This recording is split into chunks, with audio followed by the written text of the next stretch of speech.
So kung magdidisiplin tayo ng mga kids natin, hindi yung wag mo lang sasabihin na, huwag kang umakyat dyan. Bakit? Diba? So magkakaroon sila ng mga questions sa kanila, nagkamali na naman ako ba? So, bigyan natin sila ng explanation kung bakit ako umakyat. Or nang may pagmamahal. Para maunawaan nila yung mga bagay-bagay na dapat nilang maunawaan. At number 3, emotional training to guard their heart. Kasi pag nawala po tayo sa mundong ito, yung mga anak natin, sila na yung magsusolo. So paano natin sila matitrain kung ang kanilang puso ay hindi kaya ang mga hinaharap na problema. So yung po mga bata ngayon, marami yung nagkakaroon ng pagkakataon na yung kanilang buhay titilin, yung kanilang kung ano-ano, magrebelde sa magulang, yung mga dapat nilang matutunan habang bata pa. Dapat ipaalala natin sa kanila na mayroong Diyos na nagmamahal.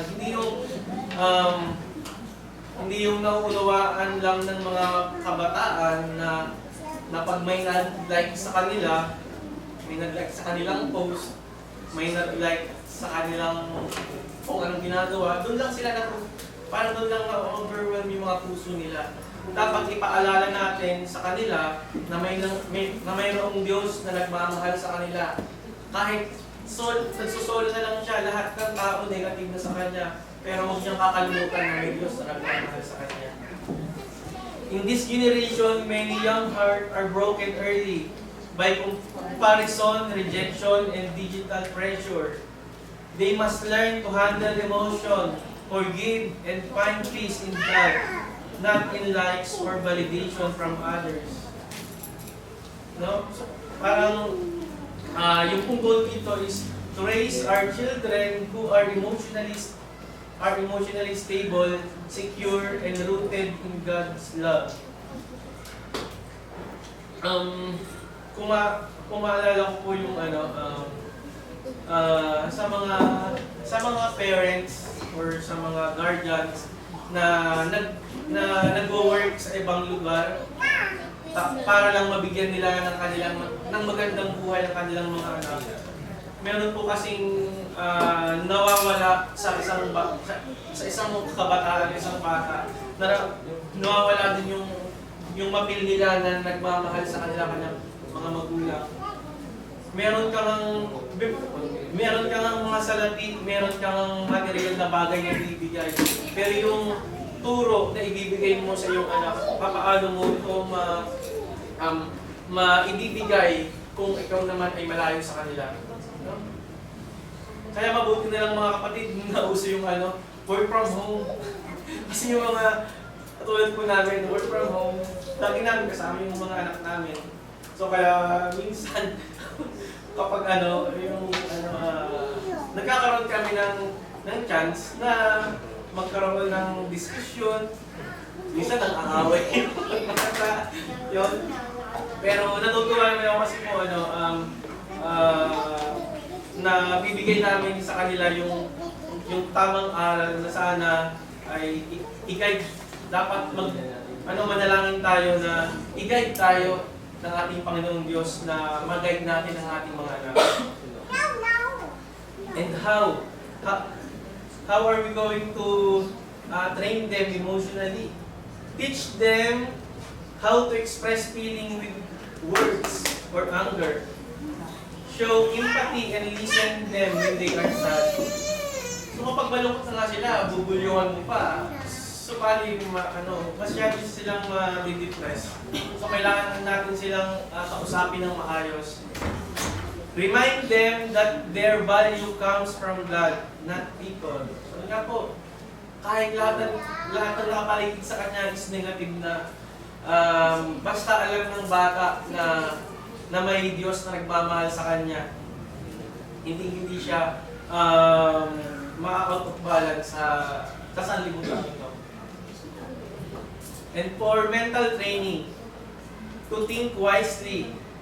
Children must learn to think critically and biblically, especially in the world full of false messages.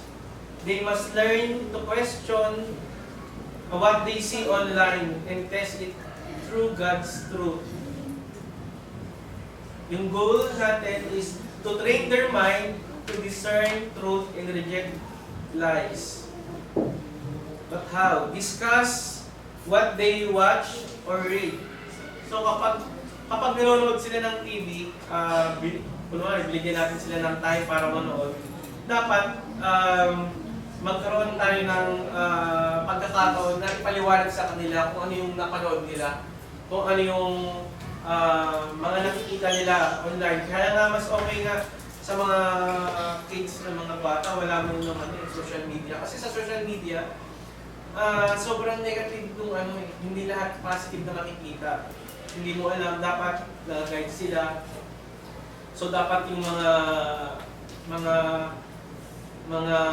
gusto magkaroon ng cellphone ng mga bata, dapat mga mga 25. Mga 25. Hindi na. Siguro sa nasa tamang edad, tamang guidance ng mga magulang, pwede na siguro.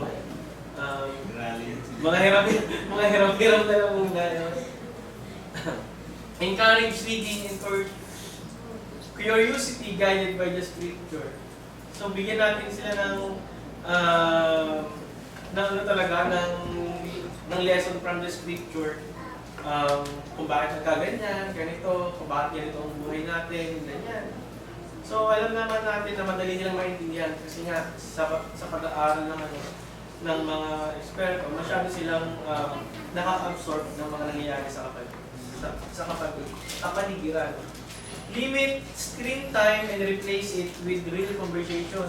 So instead of nag-screen time sila, magkaroon kayo ng conversation ng parents and children. Last po, social training to love and serve others. Teach them to treat others with kindness, patience and forgiveness, just as Jesus did. Let them grow with compassion for the needy and love for the church family. The goal to raise children who reflect God's love in their relationship. Hindi yung ang natututunan sila sa kapaligiran natin, yung tipong mangguli. Yung tipong may dumaan na bata, puputongan ganyan. So, nabigyan natin ng talaga yung ating mga anak na maging, kapag nakasalamuha sa ibang tao, magkaroon sila ng pagmamahal. Hindi yung kung ano yung magustuhan nila, gagawin nila.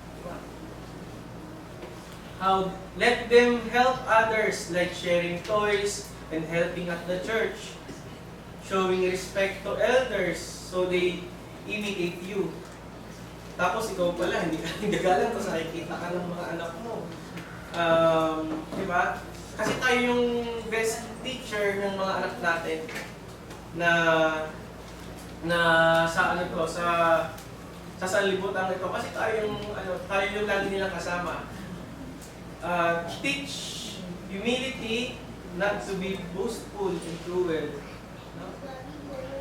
Huwag natin turo sa kanila yung mga cruelty, mga pagmamayabang.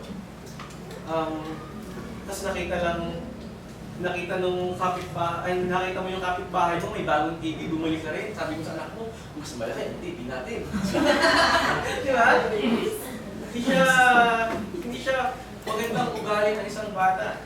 Kasi kapag lumaki sila, matikas na yung puso nila, punong-puno na ng kaalaman na tinuturo natin nung sila ay bata pa.